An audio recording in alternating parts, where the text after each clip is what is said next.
Hola, bienvenidos a El Archivo de México. Hoy emprenderemos un nuevo viaje hacia una década que dejó una marca profunda en la memoria colectiva, los años 50. Esta etapa no solo fue escenario de momentos decisivos para quienes vivían en la Ciudad de México, sino que también representó un punto de inflexión en su arquitectura y desarrollo urbano. En este recorrido al pasado, descubriremos cómo era la ciudad en aquellos días, desde sus imponentes construcciones hasta sus barrios llenos de color y vida. Exploraremos los nuevos espacios que nacieron durante esa década y evocaremos cómo se vivía el día a día en esos tiempos, resaltando los contrastes con la vida actual que nos permiten valorar cuánto hemos cambiado como sociedad. Los invitamos a sumergirse con nosotros en este viaje nostálgico, donde cada calle y cada rincón nos llevará de vuelta a una época cargada de historia y emoción.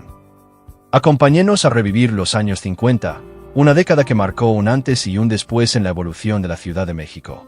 Fue en estos años cuando la capital dejó atrás su pasado revolucionario para abrirle paso a la modernidad con entusiasmo. La transformación fue profunda, la ciudad creció aceleradamente y su paisaje cambió de forma radical. Desde lo alto, se podía ver cómo la metrópoli se extendía sin pausa, adoptando una nueva cara que reflejaba su dinamismo creciente. Nuevos estilos arquitectónicos surgieron en distintas zonas, aportando una diversidad visual que caracterizó ese momento histórico. La mancha urbana se expandía hacia el norte y el sur, mientras se trazaban nuevas avenidas y calles que conectaban los múltiples puntos de interés que florecían por toda la ciudad. Era una capital vibrante, moderna, lista para enfrentar los retos de su época y consolidarse como un centro de actividad y progreso. Los años 50 fueron también clave para la historia arquitectónica de la ciudad, dejando un legado que aún hoy perdura. Uno de los proyectos más representativos fue la creación de la nueva sede de la Universidad Nacional Autónoma de México, al sur de la capital. En su diseño participaron grandes arquitectos de la época, reconocidos por su estilo y visión. El proyecto abarcó una enorme extensión de terreno destinada a los distintos edificios que formarían el campus universitario. Uno de sus momentos más destacados fue la construcción del estadio universitario, conocido como el Estadio CEU, que con el tiempo se convertiría en sede de eventos internacionales como los Juegos Olímpicos y Copas del Mundo. Esta obra no solo simbolizó la excelencia académica y deportiva de la UNAM, sino que también se consolidó como un ícono dentro del paisaje urbano de la Ciudad de México. Otra obra emblemática que marcó un antes y un después en la Ciudad de México fue la construcción del primer rascacielos de gran altura, la Torre Latinoamericana, propiedad de la aseguradora del mismo nombre. Este proyecto fue pionero en levantar una estructura de múltiples pisos en pleno corazón de la capital. La ubicación de la torre tiene un valor histórico especial, ya que se levantó sobre los terrenos donde en tiempos antiguos estuvo el zoológico de Moctezuma, más tarde, el Templo de San Francisco, erigido tras la llegada de los españoles. A lo largo del tiempo, distintas construcciones ocuparon ese sitio, incluyendo un edificio que albergaba las oficinas de la aseguradora latinoamericana. Fue a comienzos de los años 50 cuando se inició la construcción de la torre, que día con día destacaba entre los edificios vecinos, convirtiéndose en un punto de admiración para los capitalinos. Durante la obra, un incendio afectó los pisos superiores, pero a pesar de este incidente, los trabajos continuaron hasta completar la torre que hoy sigue siendo un ícono del paisaje urbano.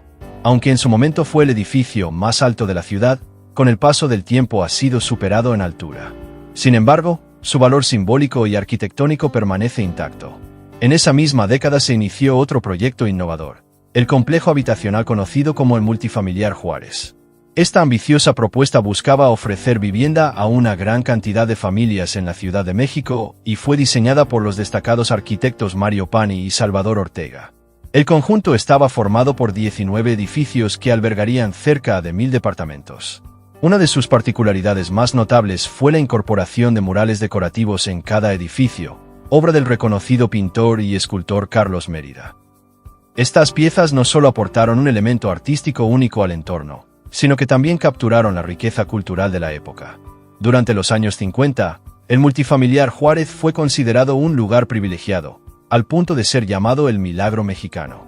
Este proyecto marcó el nacimiento de la cultura de las unidades habitacionales en la capital, sentando las bases para futuros desarrollos, como la icónica unidad habitacional Nonoalco Tlatelolco. Durante más de 30 años, el Multifamiliar Juárez fue hogar de muchas familias, hasta que lamentablemente fue severamente afectado por el devastador terremoto del 19 de septiembre de 1985.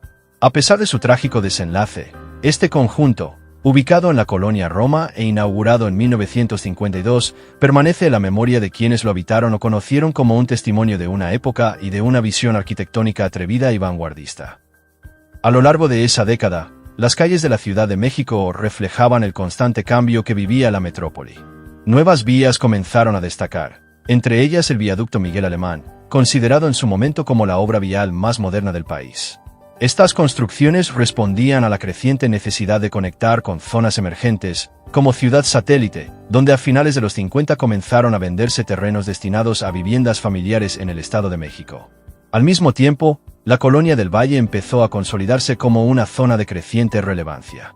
Hoy en día, tanto Ciudad Satélite como del Valle son áreas clave dentro del tejido urbano de la capital.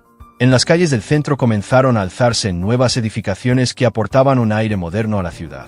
Algunos de estos edificios ya no existen, pero otros siguen en pie, como silenciosos testigos de la transformación que ha vivido la Ciudad de México. Para conectar estos nuevos puntos y responder al aumento en la demanda de transporte, el gobierno capitalino de los años 50 se vio obligado a modernizar el sistema de movilidad. Como parte de esa modernización, se llevaron a cabo entregas simbólicas de nuevos camiones y vehículos destinados al transporte público. Estas ceremonias solían celebrarse en sitios emblemáticos como el Zócalo, donde se exhibían con orgullo los modernos camiones y taxis que recorrerían las principales arterias de la ciudad.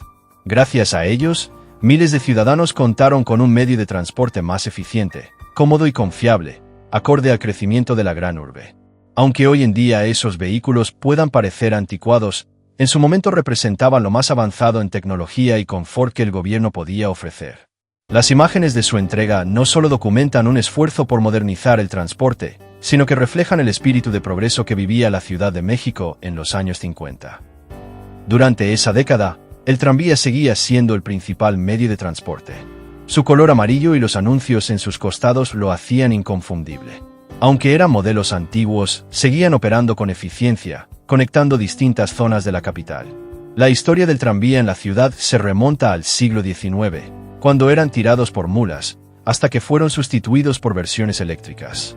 Con el tiempo, los tradicionales tranvías amarillos fueron reemplazados por otros de color crema, pero su imagen perduró, especialmente gracias a la película de 1954 La ilusión viaja en tranvía, que mantuvo viva la nostalgia por este icónico medio de transporte.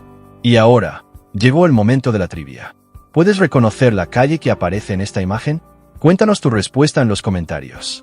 Los primeros en acertar serán mencionados en el próximo vídeo de Ecos del México de ayer. Es tu oportunidad de demostrar cuánto conoces esta gran ciudad. En aquellos años, la tecnología también comenzaba a transformar la vida cotidiana.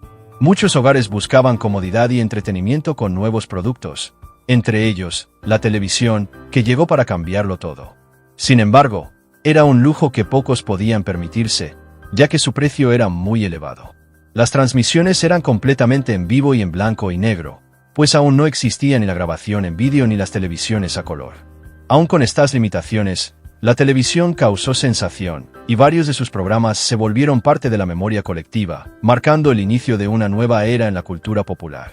Mientras tanto, la radio seguía siendo una de las formas de entretenimiento más populares en los hogares, ofreciendo una variada programación para todos los gustos. Pero sin duda, los años 50 marcaron un antes y un después con la llegada de la televisión, un hito en la historia de la comunicación y el entretenimiento en México. En esa época, uno de los anuncios más emblemáticos que inundaban tanto la radio como la televisión era el del jabón Fab, con su clásica presentación y la inconfundible melodía de los 3 movimientos de Fab, que muchos aún pueden tararear. Aunque existen distintas versiones sobre quién interpretó esa pegajosa canción, lo cierto es que quedó grabada en la memoria colectiva. La televisión comenzó a llenarse de anuncios que hoy son recordados por su estilo de filmación y su impacto. Se promocionaban productos de todo tipo, desde artículos de salud hasta maquillaje, cremas y dulces. Entre estos, destacan los productos de la marca User, especialmente su famosa caja mágica de chicles, que desde entonces ha dejado huella en varias generaciones. Estos comerciales no solo buscaban vender, sino que también formaron parte del imaginario de la época. Eran mucho más que anuncios. Eran fragmentos de vida, símbolos de una era que aún vive en los recuerdos de quienes la vivieron. La década de los 50 también dejó momentos profundamente grabados en la memoria colectiva, como el terremoto de 1957. Aquel sismo marcó un episodio trágico para la Ciudad de México, que vio caer uno de sus símbolos más representativos, el Ángel de la Independencia. La imagen del monumento derribado estremeció a toda la ciudad y se convirtió en la noticia principal de la época. La incredulidad y el dolor eran palpables. Sin embargo, la historia dio un giro alentador cuando el ángel fue reconstruido en un taller cercano al viaducto y devuelto a su pedestal. Esta restauración no solo recuperó una pieza emblemática, sino que también representó la capacidad del pueblo mexicano para levantarse ante la adversidad. Hoy, el ángel sigue en pie, como testimonio de nuestra fragilidad y nuestra fuerza. Ese mismo año, México también se vistió de luto con la trágica muerte de Pedro Infante en un accidente aéreo.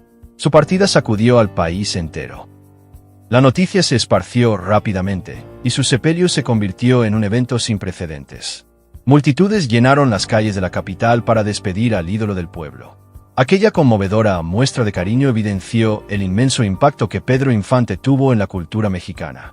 Aunque su ausencia dejó un gran vacío, su legado sigue vivo, a través de su música y el profundo amor que aún le tiene el público. Por otro lado, en esa misma época, las vecindades eran un sello distintivo de las zonas céntricas de la Ciudad de México. Eran espacios donde la vida comunitaria florecía entre patios, tendederos y macetas. Muchas de estas vecindades solían ser elegantes casonas que en siglos pasados pertenecieron a nobles o virreyes, y que con el tiempo se transformaron en viviendas modestas para familias de bajos recursos. Pese a la sencillez de sus instalaciones, lo que realmente definía a las vecindades era el espíritu de solidaridad que reinaba entre sus habitantes. Allí convivían personas de distintos oficios y procedencias, compartiendo desde tareas cotidianas hasta celebraciones, formando un tejido social lleno de vida y diversidad. Las vecindades, con sus patios compartidos y su espíritu comunitario, dejaron una marca imborrable en la memoria de la Ciudad de México. Su recuerdo aún vive en películas que retratan aquella vida sencilla, llena de cercanía entre vecinos. Pero más allá de sus paredes, la vida cotidiana de los años 50 también despierta una gran nostalgia. Figuras entrañables como el lechero, que cada mañana recorría las calles en bicicleta entregando leche fresca, o el periodiquero que llevaba las noticias a los hogares, formaban parte del paisaje urbano. También los vendedores ambulantes, con sus pregones inconfundibles, llenaban las calles y mercados de vida. Incluso era común ver a gente del campo llegar a la ciudad con sus animales y productos, cuando el límite entre lo urbano y lo rural era más difuso. Todo esto nos transporta a una Ciudad de México con otro ritmo, con una atmósfera cargada de autenticidad. La moda también reflejaba ese espíritu. Hombres y mujeres vestían con estilos muy marcados, sin el enfoque unisex que predomina hoy. En las calles, los autos de grandes proporciones y elegantes curvas desfilaban como símbolos del progreso. Hoy, esos vehículos son auténticas joyas clásicas. Y en cada esquina, las estaciones de servicio completaban el paisaje urbano de una ciudad que vivía una época distinta, pero inolvidable. Las estaciones de servicio no solo servían para recargar combustible, también eran puntos de encuentro donde la gente se reunía, compartía charlas y anécdotas. Las imágenes de esa década nos muestran una Ciudad de México con una estética y estilo de vida muy distintos a los de hoy, pero que siguen vivos en la memoria de quienes la vivieron. Durante los años 50, se volvió común una curiosa práctica urbana: torear a los autos. Aunque peligrosa, era vista como una forma divertida de interacción con el entorno. A esto se sumaban los entrañables vendedores ambulantes y artistas callejeros, en especial aquellos que hacían reír a los niños. Entre ellos destacaba el querido payaso Firulais, cuyas funciones animaban las calles con risas y aplausos. Y cómo olvidar al vendedor de helados, cuya llegada generaba emoción entre los niños que corrían a elegir su paleta favorita. O al algodonero, con su nube de azúcar girando en el aire mientras los pequeños esperaban atraparla. Eran momentos dulces, simples, pero mágicos. Los juegos como las resbaladillas y columpios también ocupaban un lugar especial en la infancia de esa época, ofreciendo alegría y aventura que aún perdura en los parques actuales. También se vivió el auge del hombre mosca, un intrépido acróbata que escalaba las torres de la Catedral Metropolitana y dejaba a todos con el corazón en la mano. Incluso Tintán, figura emblemática del cine, ayudó a inmortalizar a estos audaces personajes urbanos. La Ciudad de México de los 50 atravesó una transformación clave. Nuevas tecnologías, costumbres y políticas comenzaron a moldear el rostro moderno de la metrópoli. Fue una década de cambio, crecimiento y adaptación que dejó una huella imborrable en la historia y marcó el camino hacia el futuro. Si te gustaría ver cómo lucen hoy en día esos sitios que un día fueron icónicos, te invito a visitar el canal de México Retro. Ahí podrás descubrir cómo ha evolucionado la gran urbe a lo largo del tiempo. Y si disfrutaste este viaje por la historia, no olvides suscribirte para seguir explorando la transformación de nuestra ciudad.